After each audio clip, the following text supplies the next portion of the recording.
RSS प्रमुख मोहन भागवत ने कुछ दिन पहले कहा था कि हर मस्जिद के नीचे मंदिर नहीं ढूंढनी चाहिए। अब उत्तर प्रदेश के सीएम योगी ने भागवत के इस बयान का समर्थन किया है, जिसके बाद इकबाल अंसारी ने बीजेपी के लिए वोट मांगना शुरू कर दिया है। बाबा के इस एक बयान ने यूपी की राजनीति में भूचाल ला दिया है। अखिलेश से लेकर राहुल गांधी तक हर कोई अब अपना वोट बैंक जाता देख घबराने लगा है। कैसे भाईजान के लिए बाबा का दिल पसीज गया, इसकी पूरी डिटेल आज मैं आपको बताऊंगी। साथ ही सवाल से भी पर्दा उठाऊंगी कि क्या अब योगी आदित्यनाथ अवैध मस्जिदों को गिराने का काम बंद कर देंगे।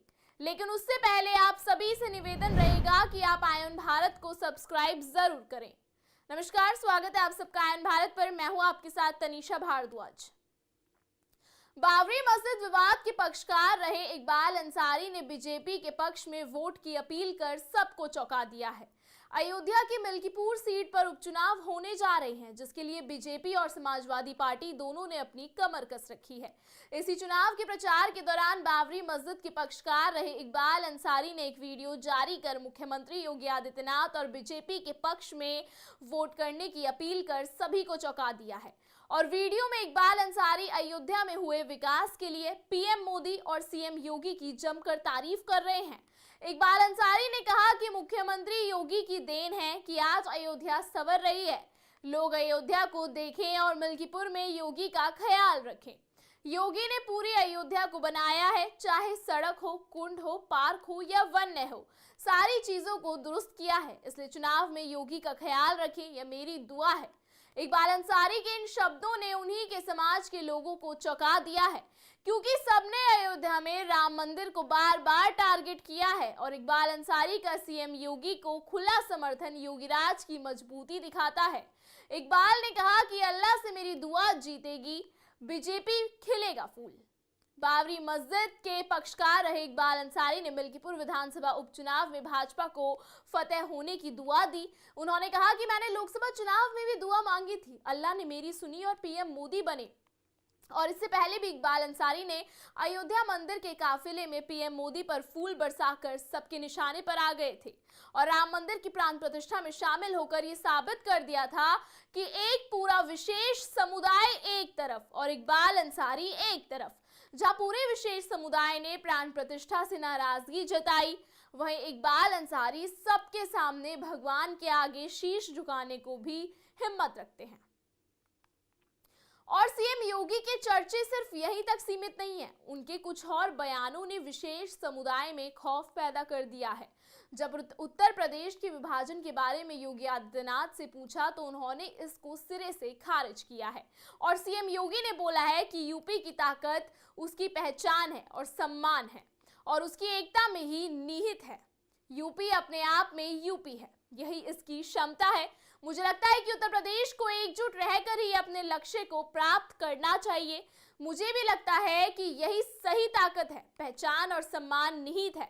और अपने इस बयान से सीएम ने यूपी की एकता को दिखाया है और एकता में बल है वाली कहावत को भी सराहा है। और सनातन धर्म पर भी सीएम बोलते हैं, अगर सनातन धर्म संकट में है तो भारत में कोई भी संप्रदाय सुरक्षित महसूस नहीं करना चाहिए, वरना यह संकट सभी पर आएगा। इसलिए संकट से बचने के लिए एकता का संदेश जरूरी है। सीएम योगी ने कहा कि सनातन धर्म एक विशाल वट वृक्ष है, इसकी तुलना किसी झाड़ी या झाड़ से नहीं की जानी चाहिए। आगे उन्होंने कहा कि दुनिया में और भी संप्रदाय हैं जो पूजा करते हैं, पाठ की अलग अलग विधि है, लेकिन सबकी पद्धतियां अलग हो सकती है, लेकिन धर्म एक ही है, वो है सनातन धर्म। लेकिन धर्म केवल एक ही है और वह है सनातन धर्म, यह मानव धर्म है। सीएम योगी के इस बयान से सनातन धर्म को मजबूती मिल रही है, वहीं विशेष समुदाय को अपनी फिक्र सताने लगी है। आपको बता दें 2011 में बहुजन समाज पार्टी की प्रमुख मायावती जब मुख्यमंत्री थी, उन्होंने विधानसभा से राज्य को 4 हिस्सों में अवध प्रदेश, पूर्वांचल, बुंदेलखंड और पश्चिम प्रदेश में विभाजित करने का प्रस्ताव पारित कर केंद्र को भेजा था, जिस केंद्र सरकार ने कई स्पष्टीकरण मांगते हुए वापस भेज दिया था। वही 27 जनवरी को देवभूमि उत्तराखंड में यूसीसी लागू होने जा रहा है। जब इस बारे में सीएम योगी से पूछा गया कि उत्तर प्रदेश में आप कब यूसीसी लागू करेंगे, तो सीएम योगी ने अपने काम करने के तरीके को ही यूसीसी बता डाला। बाबा ने बोला कि यूपी कामकाज के तरीके से आपको कहीं से भी लगता है कि यूनिफॉर्म सिविल कोड नहीं है, मैं जिस तरीके से उत्तर प्रदेश में कार्य करता हूं वो सबको समान नागरिक हक देता है। तो वक्फ बोर्ड पर भी जब योगी जी से पूछा गया कि एक एक इंच वापस लेंगे, आपने बोला है, ये कैसे मुमकिन हो पाएगा? इस पर सीएम योगी ने कहा, देखिए यह हुआ है और हो रहा है। मुझे यह बात तब कहनी पड़ी जब अयोध्या, काशी, प्रयागराज, संभल समेत हर जगह के लिए उनके दावे आने लगे। वे कहने लगे कि यह तो वक्फ की जमीन है। इसके बाद मैंने पुराने रेवेन्यू रिकॉर्ड टटोलना शुरू किया। राजस्व रिकॉर्ड टटोलने के बाद जो चीजें सामने आई उसका परिणाम हमारे सामने है कि वक्फ के सभी दावे गलत थे और मैंने जो बयान दिया था उसका सच साबित करने का एक एग्जाम्पल तो मैंने कानपुर सर्वे में मिली 1680 वक्फ प्रॉपर्टी को खारिज करके दिखा दिया। और उसमें योगी जी ने गलत भी कुछ नहीं बोला है। कानपुर सर्वे की पूरी रिपोर्ट आपको आयन भारत ने भी दिखाई थी। तो ये बात भी योगी ने साफ कर दी है कि विशेष समुदाय के खोखले दावे से तो सीएम नहीं डरेंगे। एक बार आपको बता देते हैं कि समान नागरिक संहिता का मतलब क्या है। पूरे देश के लिए एक समान कानून के साथ ही सभी धार्मिक समुदाय के लिए विवाह, तलाक, विरासत, गोद लेने के नियम एक ही होंगे। संविधान के अनुच्छेद 44 में सभी नागरिकों के लिए समान कानून लागू करने की बात कही गई है। आरएसएस यानी कि राष्ट्रीय स्वयंसेवक संघ के चीफ मोहन भागवत के सभी मस्जिदों के नीचे मंदिर नहीं खोजे जाने चाहिए के बयान पर योगी ने कहा कि उन्होंने सही कहा है। सस्ती लोकप्रियता के लिए किसी को भी इस तरीके का पीआईएल नहीं करना चाहिए। योगी आदित्यनाथ ने कहा कि अदालतों में इस तरह की याचिका डालने का ये तरीका सही नहीं है। उन मुद्दे को उठाना चाहिए जिसमें वास्तविकता है। उन्होंने कहा कि जहां तक संभल की बात है वो एक सच्चाई है। संभल श्री हरि विष्णु के 10वें अवतार की भूमि है। पुराणों में भी इस बात का उल्लेख है।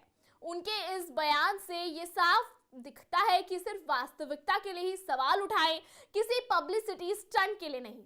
उत्तर प्रदेश की राजनीति इस वक्त बदलाव और बयानों के संग्राम से गुजर रही है।